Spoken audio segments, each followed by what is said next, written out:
Match 44, Kumasogami vs. King Caesar, by Joshua Reynolds.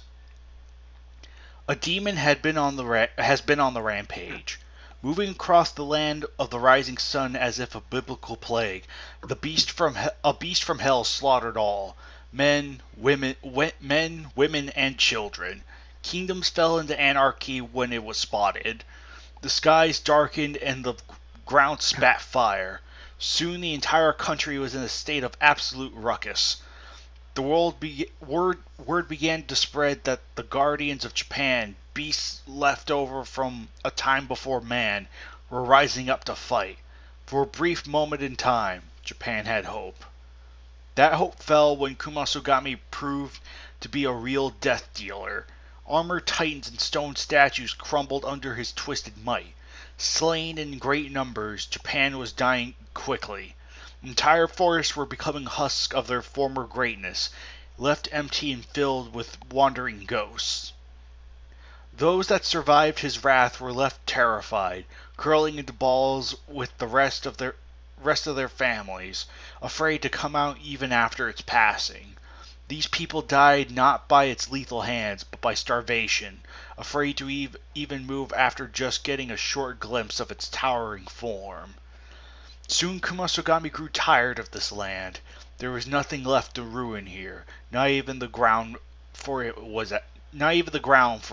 ash. His evil mind heard the whispers of some from the coast. With dangerous intentions, the demon desired to spread his wrath to the great reaches of the earth. When he made it to the coast, the water sizzled and steamed, but he advanced on. The demon lifted his head, sighing as he killed the fish. Sighing? That's kind of okay. As he killed the fish and other sea creatures that called this ocean home. He walked for days. Sometimes his head would vanish beneath the waves. On the fourth night, after devastating a series of islands and their inhabitants, Kumasogami had come across a new land. That land was Okinawa. Inland, the royal Azumi family wasn't deaf or dumb. They had sentries all over the area on Japan and off the coast that reported the demon to them. Now its black form was approaching their island paradise, letting out a hellish snarl when he saw the ant-like forms of people gathering on the shores. The demon thought this would be just another day of reckless slaughtering. As Kumasogami approached, he paid little attention to a mountain sticking out of the sea. His burning eyes looked down, and the demon was surprised to see that the humans weren't intimidated, let alone moving. As he got closer, his feet touching the sand, it became obvious they weren't men, but women.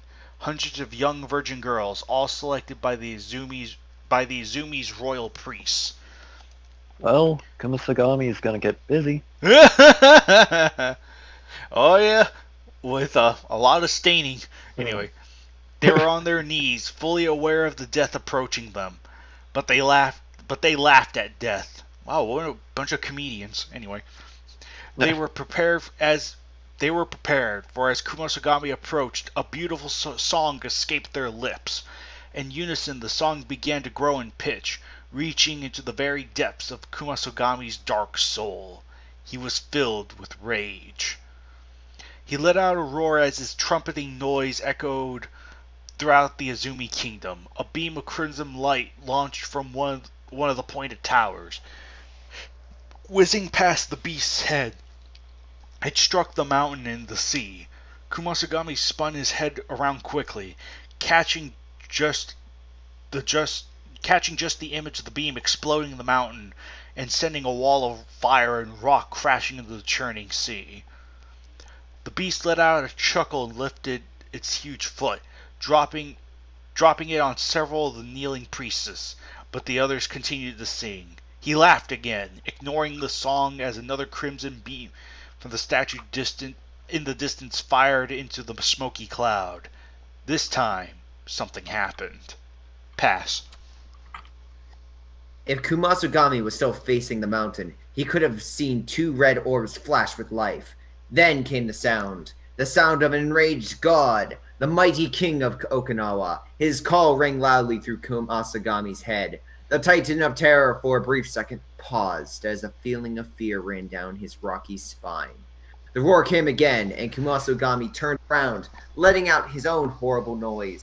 When his eyes saw what his eyes saw was a humanoid behemoth, covered in square reddish-brown plates and golden fur. The gigantic King Caesar pushed away the rocks in front of him. On his head, his floppy ears pointed up as his eyes blinked and he breathed in with a snarl. Oh wait, I just want to make note. Every time he wakes up, he pushes that down. That cliffside. Oh, that cliffside's been through a lot. Yep. Do the inhabitants have to rebuild it every single time? It's like payment. It's like, okay, I beat the monster. You guys now have to build this wall back up again. Mush, mush, let's go. It's like, how do you reconstruct rock? Yeah, you think just having him there, just that way you don't have to sing. He can literally just like awaken, like, he just sees the monster. He's like, oh shit, there's something. Let's go. Yeah, right. Well, King Caesar is fucking lazy. That is true. The priestesses were starting to stand, eyeing their awesome savior. They didn't run, cry, or shout. They had already accepted their fate. If they survived, it would be because their guardian desired it. Kumasogami's right hand fell to his side, his fingers and arm extending and twisting into a large blade. King Caesar's eyes fell on the weapon, and soon the gigantic monster was alive with rage. The water parted and splashed as the furry kaiju charged. His head lowered and his arms crossed over his face. Kumasogami braced his legs, bending his knees. King Caesar struck it, and the two fell backward, crushing more of the girls. The guardian lifted his three-fingered hands and clenched them into fists as he began to pummel the Dark One's skull. The demon snarled and lashed out with his blade, swiping it across King Caesar's chest and making a loud clanging sound come forth, followed by a spray of sparks. After several moments of this, the two trading blows, Kumasogami roared greatly, changing the other hand into the same type of blade. Taken by surprise as the sword cut into his neck, King Caesar fell to the side, a stream of blood turning the golden coat red.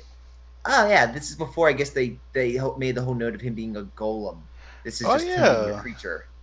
Yeah, cool. Look at that. Yeah. Kumasogami sat up, both of his hands shifting again as he coughed from the strike. One hand turned into... I'm continuing it. One hand turned into a bow, and the other's fingers began into extended arrows of nightmarish design. That's a little weird. I'm not gonna lie. Yeah. Mm-hmm. Just as King Caesar recovered and roared, his ears pointing up again, Kumasogami touched the arrows to the bow, and they fired. The guardian lifted his hands to his face, protecting his eyes as the three arrows stabbed into his fur and plates before exploding. A wave of fire and smoke spread forth, catching parts of his coat aflame. Just sitting down, Kumasogami's arrows began to regenerate, and he again attached them to his bow and ready to fire. Just as the three arrows fired, King Caesar fell to the earth, ducking as they flew and fell into the blue sea. Kumasogami moved his hand away from the bow and again fired his fingers to reform and stretch out. By this time, King Caesar pushed himself off the beach and began to charge. Mere seconds before the fingers fully extended into arrows, the guardian leaped at the sitting demon, dropping both of his feet against its skull in a low drop kick. The demon snarled in hatred as his back and skull bounced off the beach. King Caesar rolled to the side, barely dodging as the demon tried to thrust his arrows into his side. The two quickly sat up and climbed to their feet, each roaring and snarling at the other. Pass. His leg twitching in anticipation, King Caesar's ears raised as he roared when Kumasogami connected his arrows again. The deity ducked down, falling to his knees but lifting his arms. That's oddly specific. With lightning-flashed reflexes, he snatched two of the arrows out of the sky, letting the third one strike one of the castle towers behind him, and sending a ball of fire spiraling into the sky. Kumasogami's strange eyes narrowed as King Caesar stood up, still holding the arrows. With a great roar, the deity thrust his body up forward, oh my, and launched the arrows back. The demon's body was rocked by two explosions as his own arrows detonated on his shoulders. Chunks of rocky armor and burning lava fell to the sands as he stumbled back. Not looking to pass this opportunity up, King Caesar trucked forward. Clouds of sand rising up with each step. The deity smashed into Kumasogami's chest again and pushed forward. The two snarled and roared again. The Azumi's royal defender ignored the pain as the demon's hands again spun blades, slicing it into his plated and furry body. Soon King Caesar pushed Kumasogami back into the sea. It instantly began to hiss and steam at the touch of his heated body. Into contact with the demon for this long, King Caesar's fur began to smoke and ignite. In some areas, until finally both fell into the sea with a mighty splash. All of Okinawa held its breath as the two stood waist deep in the sizzling water. Kumasogami was furious and lashed out with his blades as if back up. I'm sorry to do this. Did anyone else realize? Okay, so Kumasogami's getting hurt by the water. When was this? At the beginning of the match, when he was coming to the island, and the only way through the island is waters, right? So he had to have swam. Yeah, either swam or kind of like walked underwater or whatever. And it wasn't affecting him at all then, and now it's hurting him. Like I don't think it's really hurting him. Like they just kind of both fell into the water, and there's nothing ever explicit about him being hurt by the water. It's just sizzling water because he's hot. Mm-hmm. And again, they both tackle into the water. He's just furious because giant monster furious thing. So okay, touche. King Caesar jumped back and roared. Jeez, I'm bad at pronouncing the word. And roared as the blades opened up again. Just as they did, the deity jumped into the air, his entire form exiting the water.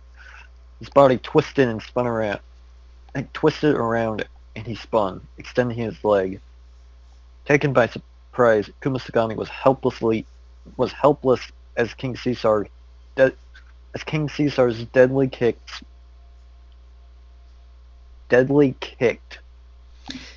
Yeah, King Caesar's deadly kicked.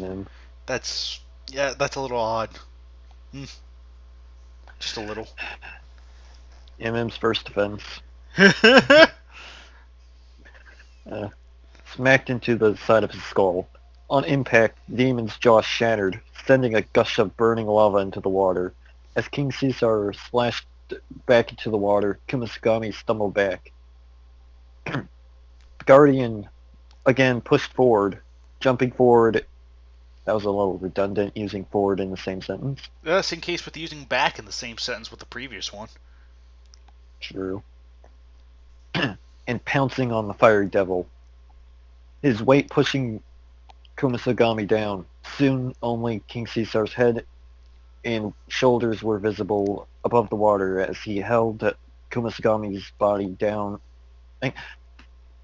Kumasogami's body under the water.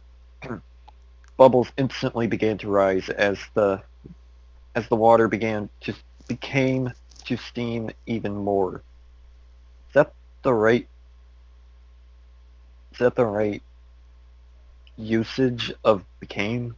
Let's just say sure and move on. Okay. I feel like it should be began. They should have got rid of the two. Like, water became steam. He could just Yeah. kind of ended it there. Like, you didn't even need the even more. Mm-hmm.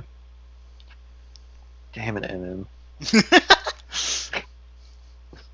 A red glow came from underneath the water, and the deity's eyes winced as every nerve in his body was boiled by the heat being generated. Steam began to rise, and the bubbles began to come faster and faster. For over a minute, King Caesar withheld it, roaring and snarling back as his plates began to break off and fall. His fur began to fall off too. Oh no. The mighty guardian was actually being boiled alive. Ah! Then, all of a sudden, it stopped. The pain still racked his body, but the bubbles began to slowly stop and the water began to cool. When King Caesar pulled his arms up, they were horribly scalded and reddened. But victory was his. Yahoo! In the ocean, the lifeless corpse of Kumasogami lay, slain by the Asumi royal defender. Okay, I'm bringing this back again. He died by him being held underwater cool. So, him getting to the island, he would have had to swim, probably for a while, and that would have cooled him dramatically. Therefore, he should never have been able to get to the island. He would have been safe. Yeah. I'm just Damn making it, note of the MM. fallacy here. I'm just making... Damn it, MM. Well, to be fair, his jaw had already been cracked, so maybe that had something to do with it. Like, when he was going to the maybe. island, he was in mint condition. Like, I'm fine. It's the equivalent of, I don't know, bleeding out. But that's like, this is also like the note of Superman crossing basically a sea of kryptonite and being perfectly fine. And then when he's fighting Doomsday and they push him into the sea, he's like, oh, my weakness. It's like, Yeah. what now? Right. Yeah, I can kind of see where you're coming from, but finish it off, Joe. Okay. On the beach, the surviving priestesses bowed as the others joined them. The sun was setting behind him, and with his body cut and boiled, King Caesar lifted his head and spread his arms.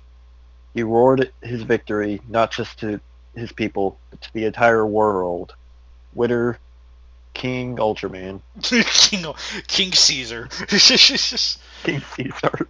But yeah, as mentioned, like, this is actually, I'll be honest, like, even though there were some tensing issues and a couple of hiccups, and again, the whole weird sort of inconsistency with Kumasogami, like, apparently dying by drowning even though he was able to walk to Okinawa in the water, like, yeah, other than those, this was actually I'd say this is actually kind of a solid match with a nice bit of, like, fist fighting, Kumasogami turning his hands into blades and all that fun stuff.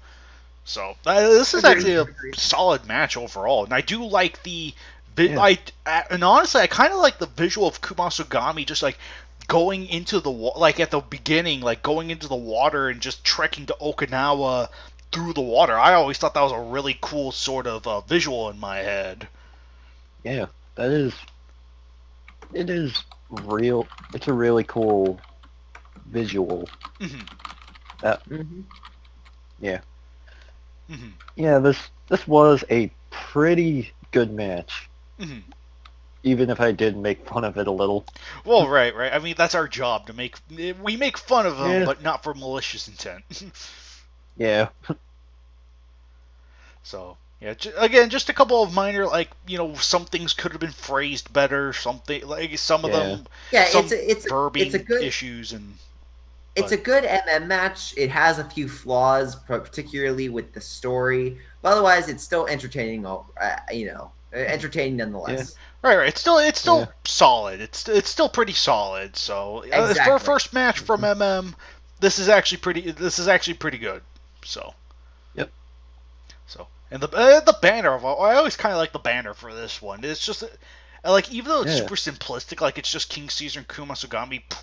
The clarity of Kumasogami, for sure, given how hard it is to find images of him. Ugh, good glory. Yeah. Yeah, not only that, but yeah, there's just a certain atmosphere to it that rings nicely. Like you can kind of see Kumasogami on the left, with a little bit more of the heavier clouds on his side, and King Caesar to the right, with significantly brighter compared to Kumasogami. I don't know. There was just something the way it was set up that makes it look really good. Yeah, Yeah. I gotcha. I gotcha. It's a Even the really trees good do looking seem painting. kind of big next to the monsters, but 50-meter scale at the time, so what can you say? Yeah. Yeah, touche, touche. Yeah, Joe, did you have anything else to add? Uh. Oh yeah. Ap- After King Caesar won, he just let out a long shit. Grayshot, did you have Uh, anything else to add? Nope. Alright, so everything that said has been needed to be said? Alright. Well, that was match 44, and we will see you guys for match 45. Until then. See you guys next time. See ya.